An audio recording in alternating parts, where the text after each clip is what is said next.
Salut les filles! Salut Philippe! C'est ici la nage? La neige? Mais oui, la nouvelle Assemblée Générale. C'est la toute nouvelle formule. Disponible 7 jours sur 7, 24 heures sur 24. Tu peux la regarder depuis où tu veux, dans ton canapé, dans ton lit, dans ta douche et même aux toilettes. Bonjour et bienvenue aux éditeurs qui viennent de nous rejoindre sur la station Pleven Paradise. Aujourd'hui, j'ai l'honneur d'accueillir Joséphine qui va nous parler du film L'APE part en live dont nous venons de visualiser l'extrait. Alors Joséphine, pour vous présenter rapidement à nos auditeurs, vous êtes membre du bureau de l'association des parents d'élèves de Pleven. Alors pourquoi ce film en fait? Quelle idée? Alors bonjour Irène. Ce film sous ses airs de gros délire a été réalisé dans un but bien précis. L'idée était en effet de contraster avec la traditionnelle Assemblée Générale, qui est un événement qui, disons-le, n'attire pas foule. C'est pour ça que nous avons pris le parti de communiquer autrement, en permettant aux parents d'accéder à l'information très simplement et sans contrainte. L'idée était aussi pour nous de proposer un support plus vivant, plus créatif et plus moderne. Eh bien alors reprenons tout depuis la base. Que signifie APE? Alors APE signifie Association de parents d'élèves. Donc en soi, tout parent qui a un enfant scolarisé à l'école fait partie de l'association. Et quel est son but à cette association? L'objectif de l'APE, Irène, c'est de participer au financement des projets de l'école. Et à hauteur de 2/3 pour être précis. Pour la petite histoire, à l'origine, les projets étaient financés pour 1/3 par la mairie, pour un 2e tiers par les familles et pour un 3e tiers par l'APE. Mais l'association a choisi de prendre en charge la part des familles pour ne pas que l'argent devienne un frein aux activités. C'est pour cela que vous organisez des événements comme le troc et puce, le goûter de Noël, la kermesse, la vente de pizza, la vente de brioche. Exactement Irène. Parlez-nous à présent de l'organisation de l'association. Alors au cœur de l'association, il y a le bureau. Le bureau se réunit une fois par mois pour déterminer les actions à mener au cours de l'année, comme le troc et puce, les ventes flash, etc.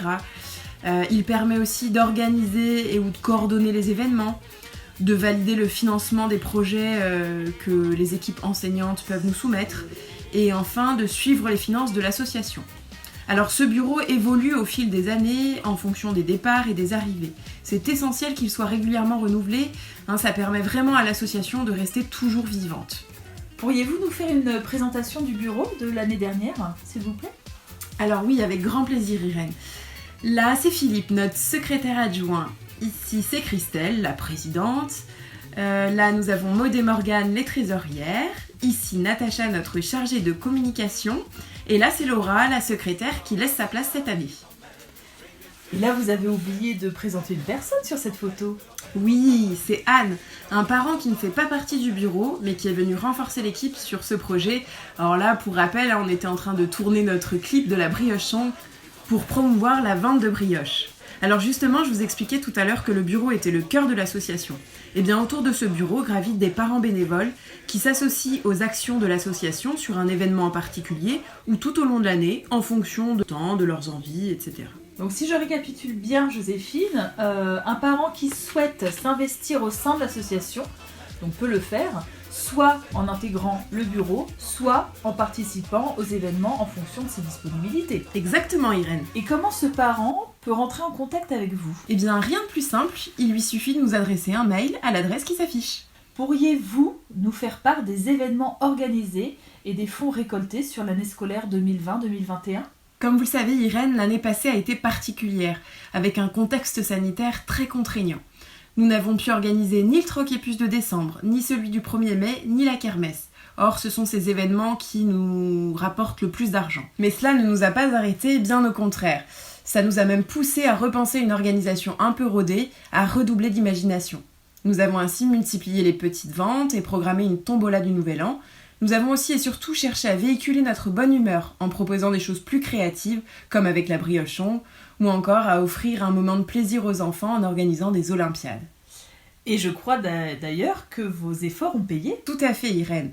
Si je reprends, nous avons organisé une opération pizza en octobre qui nous a permis de récolter 387 €. L'opération chocolat de Noël nous a permis de générer un bénéfice de 1165 €. Puis il y a eu la tombola Plus belle l'année qui nous a permis de générer un bénéfice de 2502 €. L'opération pizza en avril, 376 € de bénéfice. Et l'opération brioche, donc 391 € de bénéfices générés. Sans oublier les ventes de gourdes et de masques qui nous ont respectivement permis de récolter 430 € et 194 €. Le tout pour un bénéfice total de 5 450 €. Nous avons versé aux écoles la somme de 1900 €, ce qui leur a permis de faire de tout petits projets, projets jardinage, achat de petits équipements. Nous avons également organisé une petite chasse aux œufs pour Pâques. Donc la dépense était de 120 €. Et puis enfin des dépenses diverses à hauteur de 278 €. Un grand merci Joséphine pour toutes vos explications. Pour rappel, sortira dans les salles mercredi 8 décembre le film L'APE part en live, réalisé par Namo. Et pour finir cette émission, je vous propose d'écouter la Brioche Song. Un grand merci à vous Irène pour votre invitation. L'APE, périmée, gourmandise et générosité.